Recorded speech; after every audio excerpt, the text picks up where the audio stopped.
fonte de generosidade, que mata a fome e a sede, que produz riqueza. Quando entra na Bahia, o São Francisco revela no horizonte uma missão: socorrer milhões de nordestinos. Depois de deixar Minas Gerais, ele percorre outros 4 estados, além da Bahia, Pernambuco, Alagoas e Sergipe. Gera energia em 7 hidrelétricas e alimenta o maior lago artificial da América Latina. Suas águas abastecem 264 cidades só no Nordeste.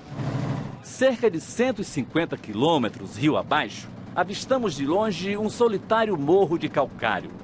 O São Francisco passa fazendo reverências por aqui. Bom Jesus da Lapa, um centro de peregrinação do Nordeste. Todo ano, 300 mil romeiros procuram este santuário encravado no morro.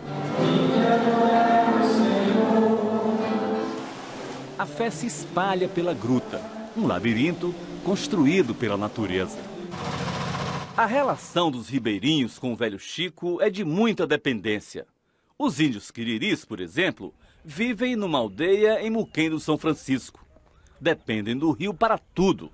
Por isso, o tratam como um pai que precisa de cuidados. A natureza é nossa mãe, que nós criamos dela. O rio é tudo para nós.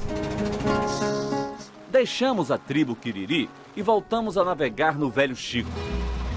Agora estamos chegando no Lago da Hidrelétrica de Sobradinho, o maior lago artificial da América Latina, com 300 quilômetros de extensão.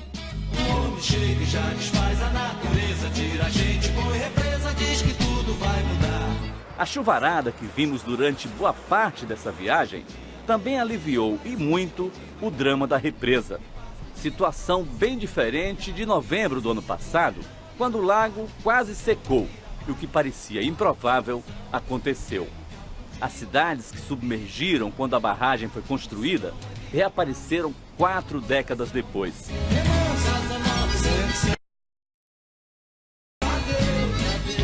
Acompanhamos Dona Mara no final de 2015, voltando à velha Casa Nova e revendo emocionada o lugar onde nasceu e passou parte da vida. Nunca imaginei que eu ainda fosse ver pedaços, fragmentos desse chão que eu amei tanto, que eu amo até hoje.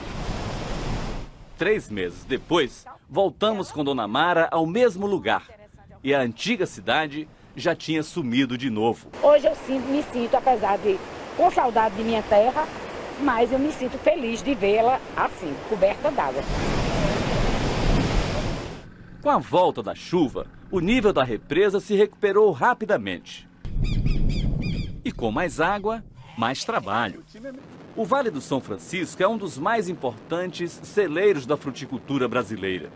Os pomares empregam 250 mil trabalhadores e produzem quase 1.500.000 toneladas de frutas por ano. O Vale é o maior polo nacional de produção de manga. A região colhe mais de 750 mil toneladas a cada safra. E também se torna um importante produtor de uva, com mais de 250 mil toneladas por ano. O mercado brasileiro consome 90% da uva produzida aqui no Vale do São Francisco. E essa variedade aqui, que é uma uva fina de mesa, sem semente, é uma das mais procuradas. Agora atravessamos o São Francisco e fomos a Pernambuco para conhecer o projeto Nilo Coelho, o maior do perímetro irrigado. Ele fica no município de Petrolina e reúne mais de 2.300 produtores. Com o sistema de irrigação, a colheita da uva pode ser programada, como explica o produtor e agrônomo Silvio Medeiros. É uma região fantástica, em qualquer época do ano é possível produzir. Essa é uma grande vantagem competitiva que nós temos. Entre Juazeiro e Petrolina, o Velho Chico transforma suas águas em vinho. 90% a 95% dos vinhos da região são vinhos jovens para serem consumidos 1-2 anos. O São Francisco segue o seu curso rumo ao Oceano Atlântico.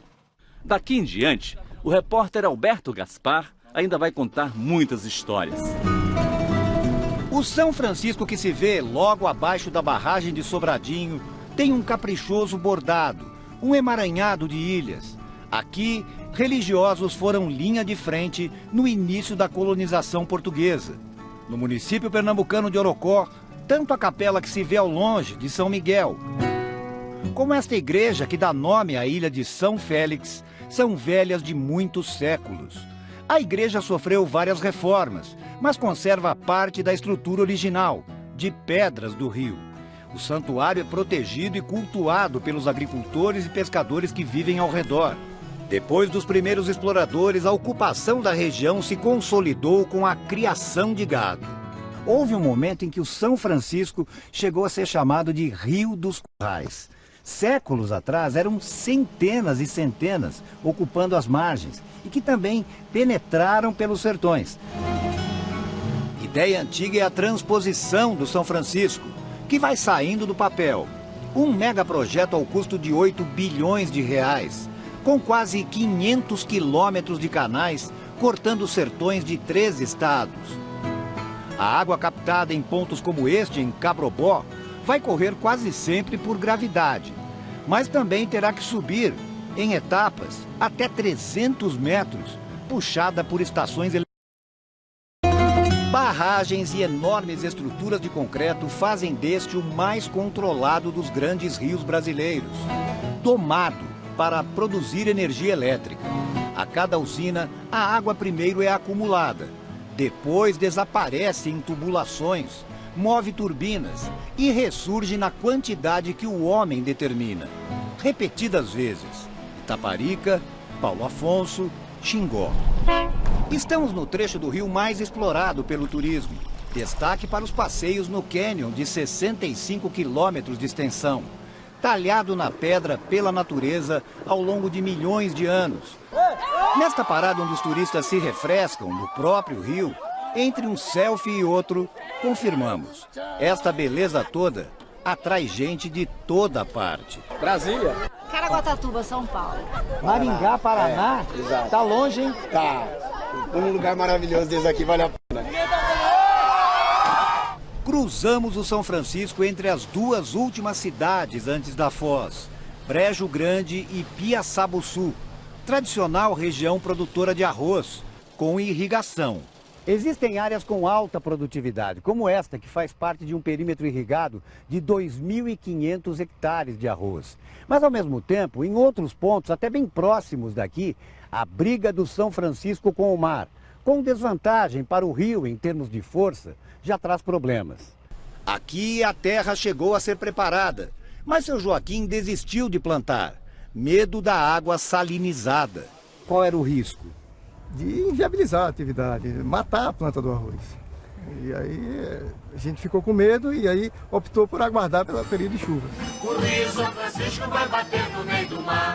Ao contrário do que diz a música, hoje é o mar que está batendo no meio do rio. Cada vez mais, dizem as pesquisas. Mostra a entrada dessa cunha salina, certo? Da Foz até mais acima de Piaçabuçu. Que dá aí que distância? 15 quilômetros. Nossa viagem está terminando. Vamos até onde o doce e o salgado, o azul e o verde se encontram.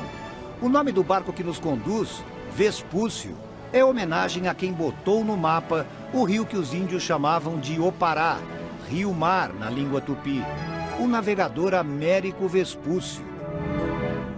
Vespúcio vinha mapeando a costa quando topou com esse rio enorme. Consultou o calendário católico, como era hábito na época. Estava lá, dia de São Francisco de Assis, 4 de outubro de 1501, exatamente um ano depois do descobrimento de Cabral, que tinha dado à terra o nome de Vera Cruz. É isso mesmo, rio de tantas histórias, de tanta gente, de tantas caras. No fundo, rio de todos os brasileiros. O São Francisco já era São Francisco antes do Brasil ser Brasil.